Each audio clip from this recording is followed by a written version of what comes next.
Beginner's Guide to Watercolors, Number 9, Saran Wrap Techniques and Watercolor Glazes. What is a glaze? When should I use it? And what's the Saran Wrap technique? What is it used for?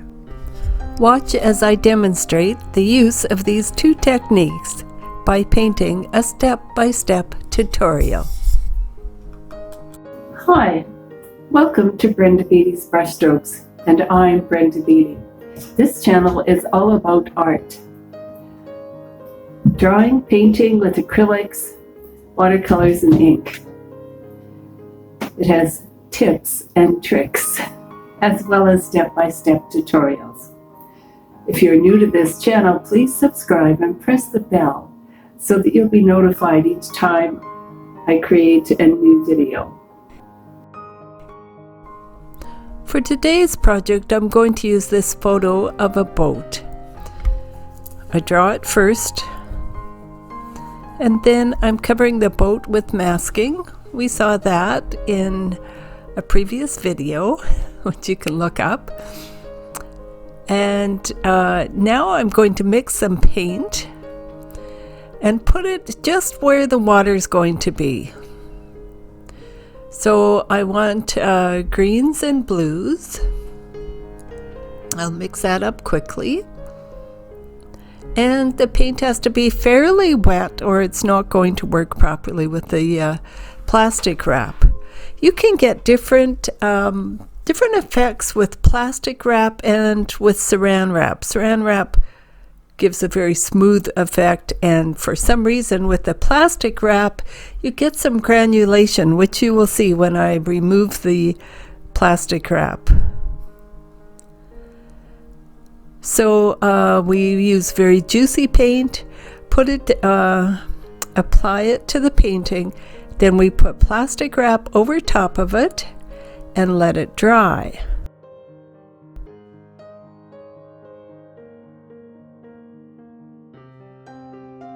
I use scissors to cut the plastic wrap because it just doesn't seem to work very well with the cutter on the box.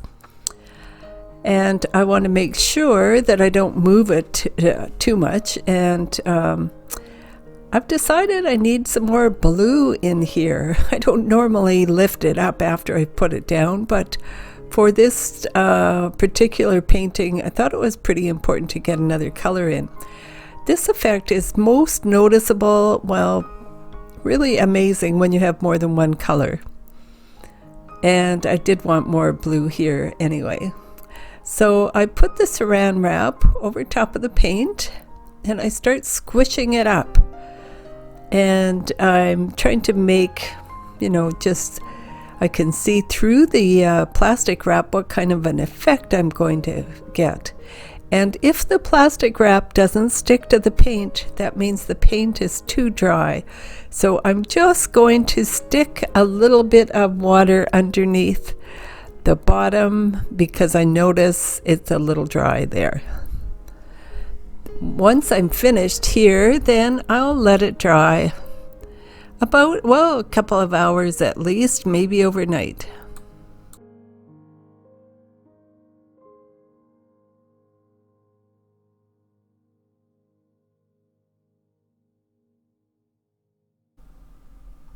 Once the painting is dry, I remove the plastic wrap and I quickly paint in the sky. It's just a quick wash. And then I prepare the paint to paint the mountains and the trees.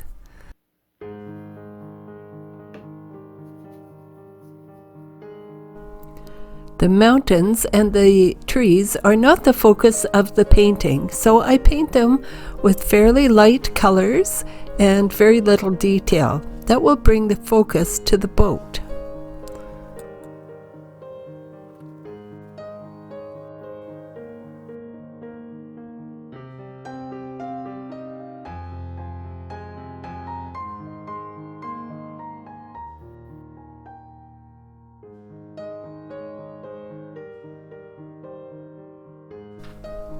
I've decided to apply a blue glaze to the mountains and trees. This will change the value of the colors, making them less vibrant and pushing them more into the background. It will bring more balance to the painting.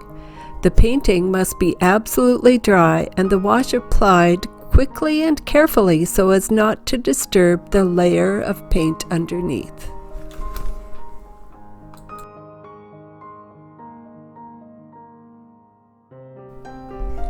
When the painting is completely dry, I remove the masking. This is kind of fun. It's like unwrapping a present. You can run your fingers over the painting and you'll feel high spots if there's any masking left.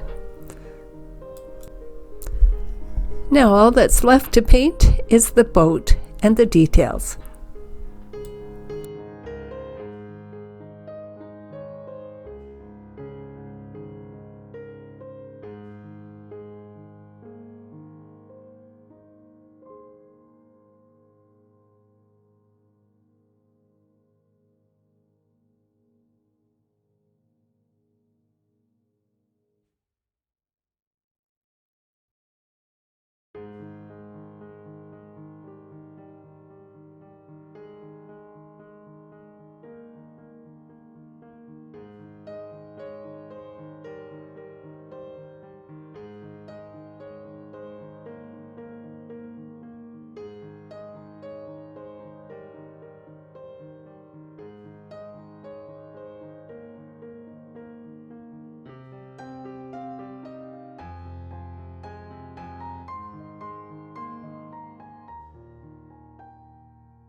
There we go, all finished.